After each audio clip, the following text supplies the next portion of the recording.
En ces jours-là, Marie se mit en route et se rendit avec empressement dans la région montagneuse, dans une ville de Judée. Elle entrait dans la maison de Zacharie et salua Élisabeth. Or, quand Élisabeth entendit la salutation de Marie, l'enfant tressaillit en elle. Alors Élisabeth fut remplie d'Esprit Saint et s'écria d'une voix forte, « Tu es bénie entre toutes les femmes, et le fruit de tes entrailles est béni. D'où m'est-il donné que la mère de mon Seigneur vienne jusqu'à moi? Car lorsque tes paroles de salutation sont parvenues à mes oreilles, l'enfant a tressailli d'allégresse en moi. Heureuse celle qui a cru à l'accomplissement des paroles qui lui firent dites de la part du Seigneur. » Marie dit alors, « Mon âme exalte le Seigneur, exulte mon esprit en Dieu mon Sauveur. Il s'est penché sur son humble servante, désormais tous les âges me diront bienheureuse. Le Puissant fit pour moi des merveilles, saint est son nom. Sa miséricorde s'étend d'âge en âge sur ceux qui le craignent. Déployant la force de son bras, il disperse les superbes. Il renverse les puissants de leur trône, il élève les humbles. Il comble de bien les affamés, renvoie les riches les mains vides. Il relève Israël son serviteur, il se souvient de son amour, de la promesse faite à nos pères, en faveur d'Abraham et sa descendance à jamais. » Marie resta avec Élisabeth environ 3 mois, puis elle s'en retourna chez elle. Acclamons la parole de Dieu. Comme le mois de mai est merveilleux. Je ne dis pas que c'est le seul mois merveilleux de l'année, mais quel mois merveilleux il est. Nous commençons le mois avec Saint Joseph, l'ouvrier, l'époux de la Sainte Vierge.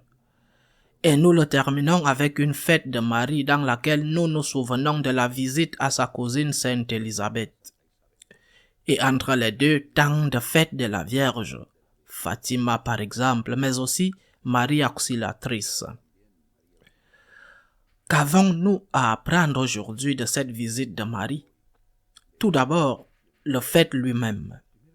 La Vierge Marie apprend qu'une de ses parentes, la tradition dit une cousine, peut-être une tante, nous ne savons pas, une de ses parentes est dans le besoin, elle est âgée, elle est enceinte, elle est en danger. Ce n'est pas que la Sainte Vierge soit une professionnelle de l'aide à l'accouchement, mais elle sait qu'on a besoin d'elle là-bas. Et elle va faire une œuvre de charité. Mais qui l'a fait? En quoi consiste cette œuvre de charité? C'est une femme enceinte qui l'a fait, récemment enceinte. Et cela consiste à faire un long chemin. Nous ne savons pas combien de temps cela prenait, mais on dit que cela prenait environ 1 semaine. Un long chemin qui, bien qu'il se fasse en caravane et qu'il y avait la paix romaine à cette époque, comportait néanmoins plusieurs risques, non seulement l'épuisement, mais aussi peut-être quelques agressions. Première leçon, la charité implique toujours un risque. Celui qui ne veut pas courir de risque ne fait jamais rien. Mais ne rien faire, c'est déjà faire quelque chose. Ne rien faire, c'est peut-être la pire chose que vous puissiez faire. Parce que tu vois qu'à côté de toi, il y a des gens qui ont besoin d'aide. Et toi, pour ne pas risquer, pour ne pas te compliquer la vie, tu regardes ailleurs et laisses ces gens avec leurs problèmes. Nous ne pouvons pas résoudre les problèmes du monde, c'est évident, mais les problèmes qui sont à côté de nous, les problèmes que nous pouvons résoudre, nous avons l'obligation de les résoudre. La mère Teresa, Sainte Teresa de Calcutta disait, « Je sais que ce que je peux faire est une goutte d'eau dans le désert, mais c'est ce qui donne un sens à ma vie. » Première leçon, prendre des risques. Il faut aimer, il faut penser aux autres. Prendre des risques. Il est vrai que la charité, comme le reste des vertus, doit être pratiquée avec une vertu qui équilibre la vertu de la prudence. Mais certaines personnes sont tellement prudentes, si prudentes qu'elles ne font jamais rien. Et nous devrions leur dire que leur prudence est en fait de la lâcheté. Comment aimerais-tu être traité avec une telle prudence, avec une telle crainte? La Vierge Marie nous donne cet exemple. L'exemple de la charité en prenant des risques.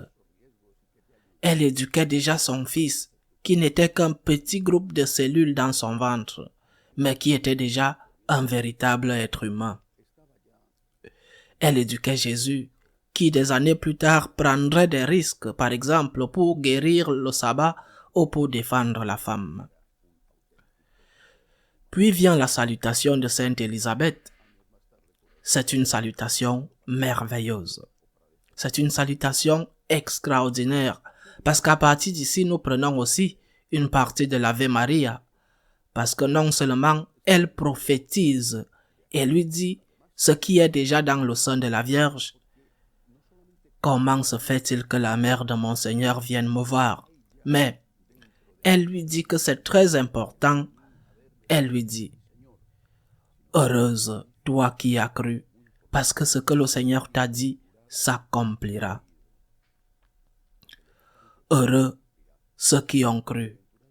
Puis la Vierge proclame le Magnificat et parle à nouveau de la foi. Elle le dit d'une autre manière. La Sainte Vierge dit que le Seigneur a regardé l'humilité de sa servante.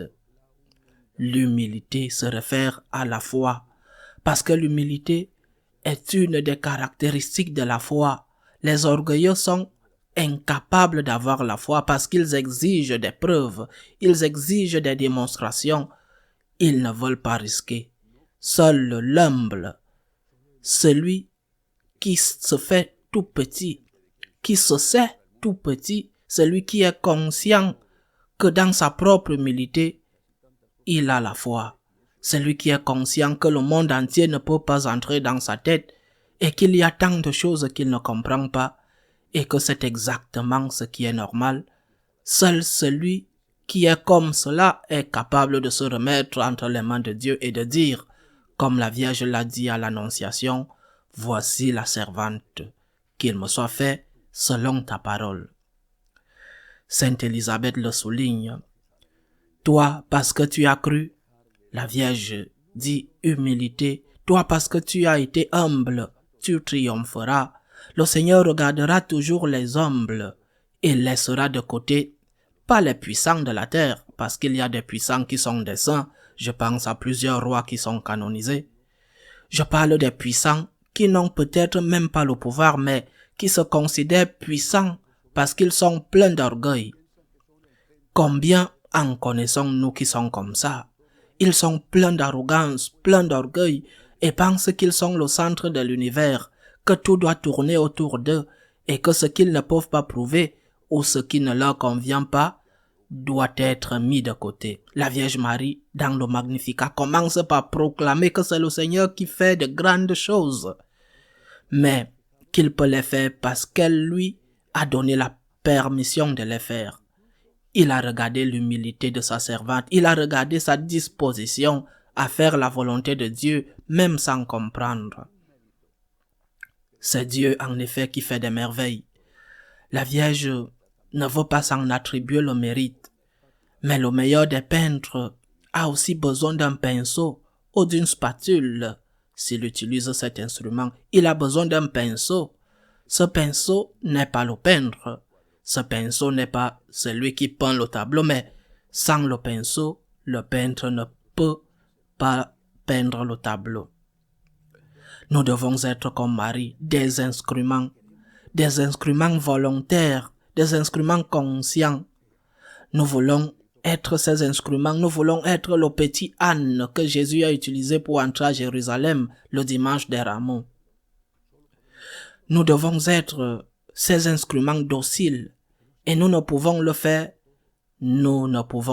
que si nous acceptons que Dieu est Dieu et que nous ne pouvons pas toujours tout comprendre, surtout les choses qui nous coûtent ou nous font souffrir. Disons au Seigneur, comme la Vierge, me voici pour faire ta volonté.